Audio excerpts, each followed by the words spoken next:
오늘 끝까지 달리는 인생이라는 제목으로 하나님의 말씀을 같이 나누겠습니다. 먼저 손덕주 장로님에 대해서 간단히 소개 말씀을 드리겠습니다. 우리 장로님께서는 여러분 다 아시다시피 장로 임직을 굉장히 일찍 받으셨던 분이십니다.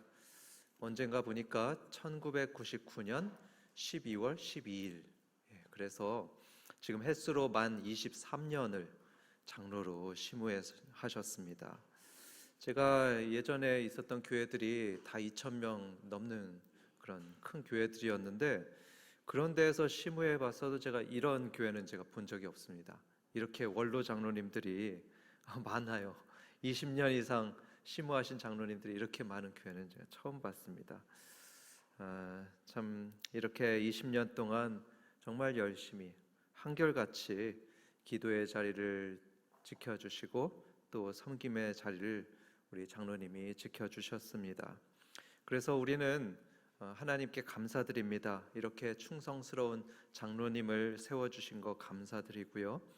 또 장로님께 이렇게 건강도 주셔서 은퇴하실 때까지 이 직을 잘 감당할 수 있었던 거, 이것도 하나님께 참 감사드립니다. 그래서 이 시간 감사와 영광을 하나님께 돌리며 장로님과 또 우리 성도들에게 주시는 하나님의 말씀을 함께 들어보도록 하겠습니다. 먼저 이게 은퇴 감사 예배인데요. 은퇴라는 게 뭔가, 이걸 먼저 생각을 해보겠습니다. 여러분, 은퇴가 뭘까요? 국어 사전을 보니까 이렇게 설명되어 있습니다. 직임에서 물러나서 사회활동에서 손을 떼고 한가히 지냄. 마지막이 갑자기 딱 와닿죠. 한가히 지냄. 이게 세상에서 정의하는 은퇴라는 개념입니다. 다시 말씀드리면 세상에서는 은퇴가 뭔지 두 가지로 설명하는데요. 첫 번째는 직임에서 물러나는 겁니다. 직임에서 물러나는 거. 그리고 두 번째는 활동에서 손을 떼고 한가히 지내는 거. 그렇다면 여러분, 이게 우리 교회에서도 적용될 수 있는 은퇴일까요?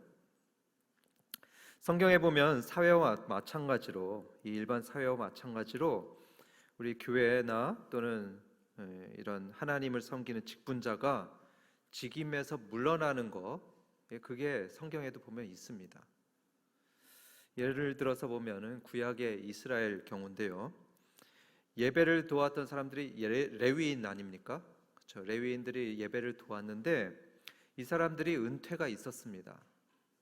언제 은퇴가 있었냐? 민수기 8장 24절부터 26절을 보면 50세에 은퇴하게 되어 있습니다. 50세가 되면은 그때부터 예배를 돕는 자리에서 나왔습니다. 또 모세도 은퇴가 있었던 걸 봅니다. 모세가 은퇴했던 게 신명기 31장 2절에 보면 나오는데, 여기 보면 모세의 말입니다. 내가 더 이상 출입하지 못하겠고. 모세가 이런 말을 합니다. 내가 더 이상 출입하지 못하겠고.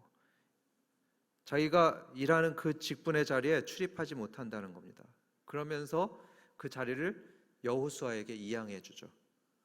여호수아에게 그 자리를 물려주고 자기는 뒤로 물러나게 됩니다. 이런 거 보면 우리도 나이가 들고 또 건강상이나 또 일신상의 이유로 직분을 수행하지 못할 경우엔 은퇴하는 것이 가능하다, 이렇게 볼 수가 있습니다. 교단 헌법에도 이렇게 기록이 되어 있습니다. 은퇴 장로, 이렇게 정의를 하는데요. 은퇴 장로는 어떤 사람이냐? 장로가 정년으로 퇴임하거나 혹은 특수한 사정으로 노후에 퇴임하면 이를 은퇴 장로라 한다 합니다. 그러니까 헌법상으로도 그러죠. 나이가 많으면 퇴임할 수 있는 겁니다. 그리고 특별한 사정이 있을 때도 퇴임할 수 있다, 이런 말입니다.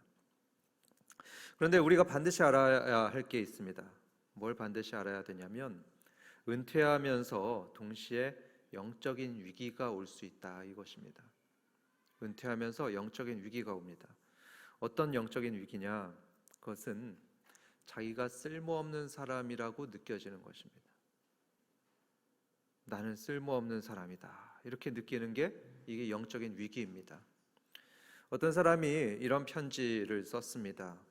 어떤 내용의 편지냐면 저는 몇 년 동안 은퇴를 고대해 왔습니다.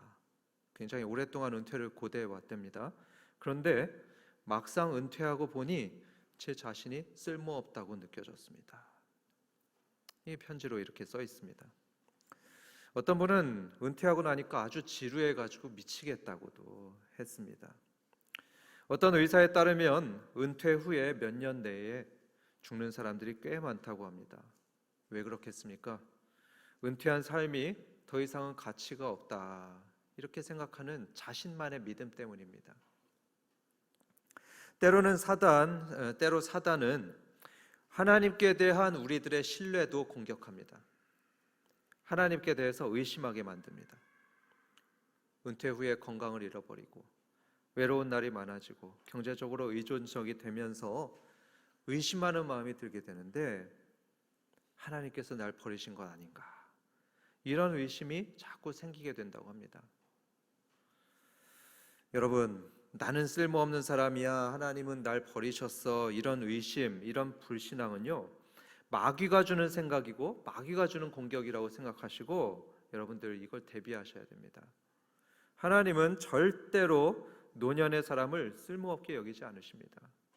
오히려 굉장히 가치 있고 굉장히 영광스러운 존재로 하나님은 여기십니다.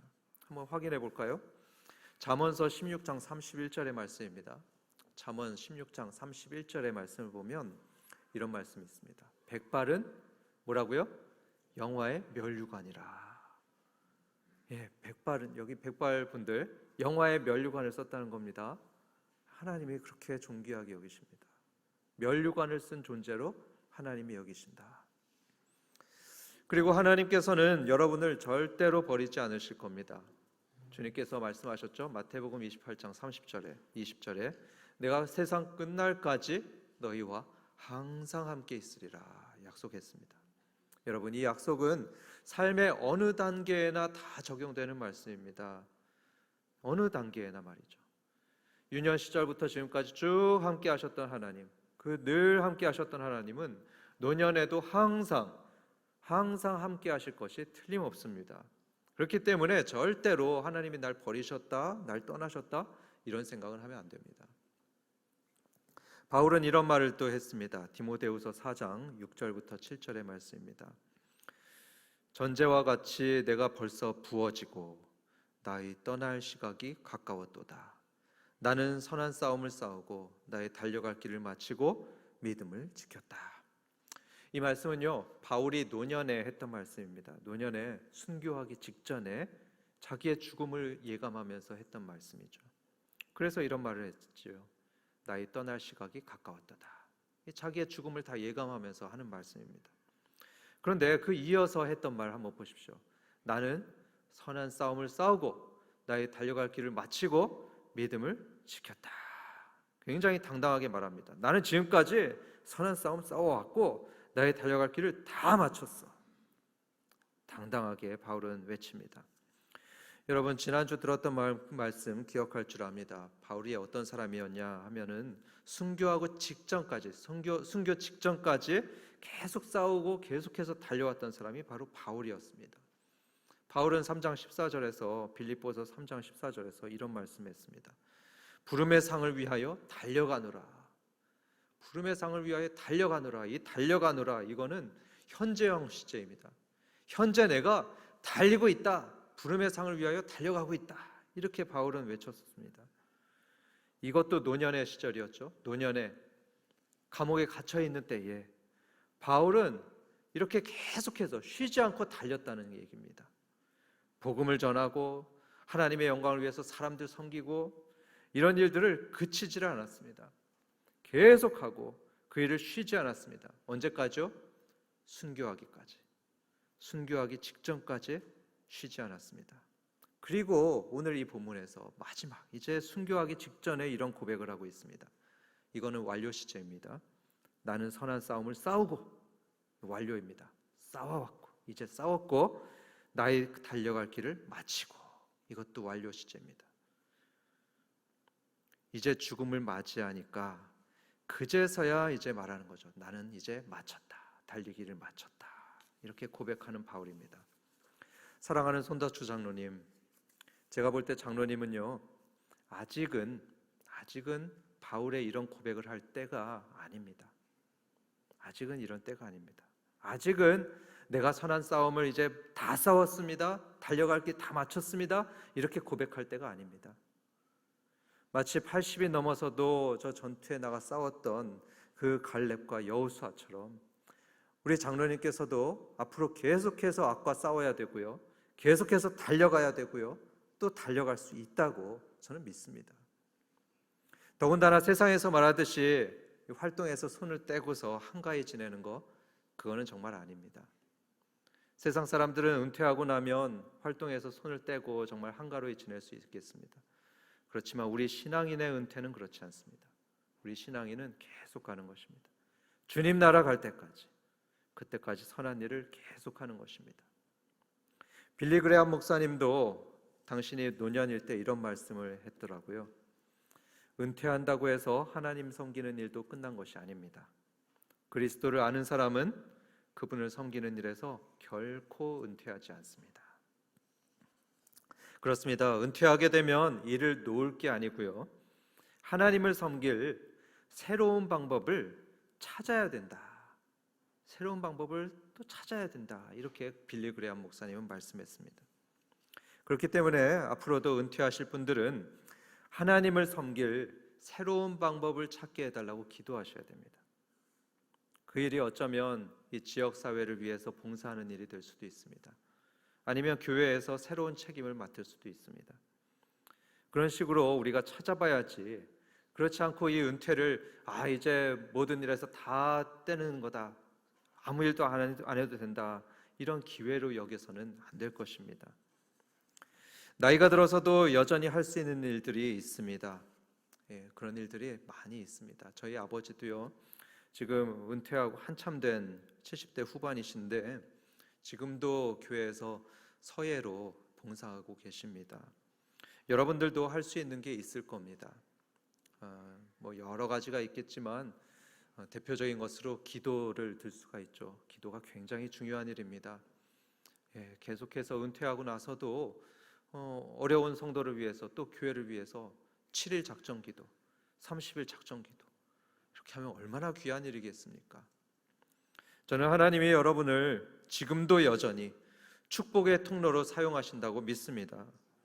그러니까 여러분 자신을 쓸모없다고 생각하지 마시고 정말 쓰임받을 곳을 달라고 하나님께 기도하시기 바랍니다.